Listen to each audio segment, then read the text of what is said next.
Hai, senang sekali menjumpai kalian dalam acara Youth for Christ. Renungan kita kali ini berjudul Dari Dalam Hati, yang didasarkan pada Roma 2 ayat yang ke-17 sampai ayat yang ke-29. Namun sebelumnya kita akan berdoa terlebih dahulu. Mari kita bersatu di dalam doa. Allah kami yang baik, sungguh kami mensyukuri ya Tuhan untuk berkat penyertaan-Mu bagi setiap kami. Jika pada kesempatan hari ini Tuhan, kami anak-anak-Mu akan kembali merenungkan sabda kebenaran firman Tuhan. Kiranya Tuhan yang mau menuntun setiap kami, sehingga kami sungguh-sungguh dapat menerapkan, dapat menyatakan, mempersaksikan iman kami dengan sungguh dalam hidup kami. Inilah Tuhan doa permohonan kami yang kami alaskan hanya dalam nama Tuhan kami Yesus Kristus. Amin. Guys, yang menjadi pusat refleksi kita hari ini adalah Roma 2 ayat yang ke-29 yang berbunyi demikian. Tetapi orang Yahudi sejati ialah dia yang tidak nampak keyahudiannya, dan sunat ialah sunat di dalam hati secara rohani, bukan secara harafiah. Saya Pendeta Nike Kusumawati dari GKI Ciamis. Sebuah lagu bernada satir berjudul Kristen Katanya karya Bobby Febian tampaknya bisa menjadi inspirasi soal identitas Kristiani. Lirik lagu ini menegaskan identitas orang Kristen yang berbeda dengan orang lain. Namun ironisnya identitas itu tidak tercermin dalam tindakan nyata seperti kesabaran, kebaikan, dan kasih kepada sesama. Dengan kreatif, lagu ini menyatakan bahwa identitas Kristiani bukan dilihat dari seberapa aktifnya seseorang dalam berbagai kegiatan gereja. Namun identitas itu tercermin dari tindakan yang seharusnya murid Yesus lakukan. Singkatnya, bukan identitas superficial, melainkan yang murni terpancar dari hati, tercermin dalam aksi.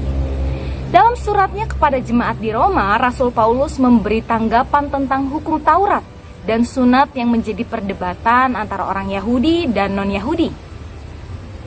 Orang Yahudi beranggapan bahwa sunat menjadi sangat penting untuk dilakukan karena hal tersebut sesuai dengan perjanjian Allah dengan Abraham.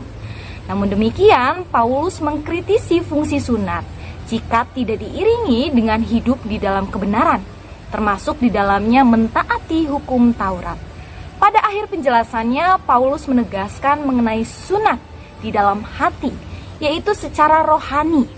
Sunat ini bukan mendatangkan pujian dari manusia, melainkan dari Allah.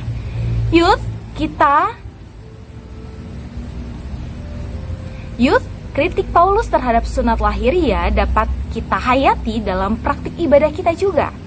Identitas Kristiani kita seharusnya bukan hanya nampak dari serangkaian peribadahan yang kelihatan, melainkan lahir dari hati sehingga membuahkan karya nyata yang membawa dampak positif bagi sesama. Mari kita berdoa. Ya Allah, dalam tiap keterbatasan kami sebagai umat-Mu, anak-anak-Mu, kiranya Engkau yang memperlengkapi setiap kami, sehingga kami sungguh-sungguh dapat menyatakan iman kami yang nyata dalam kehidupan kami. Bukan hanya sebatas di dalam peribadahan kami, tetapi sungguh-sungguh kami lakukan dalam tiap kasih yang kami nyatakan bagi orang-orang di sekitar kami. Inilah Tuhan doa permohonan kami yang kami alaskan hanya di dalam nama Tuhan kami Yesus Kristus. Amin. Demikian renungan kita hari ini. Jangan lupa untuk subscribe, like, dan bagikan video ini kepada yang lain. Tuhan memberkati.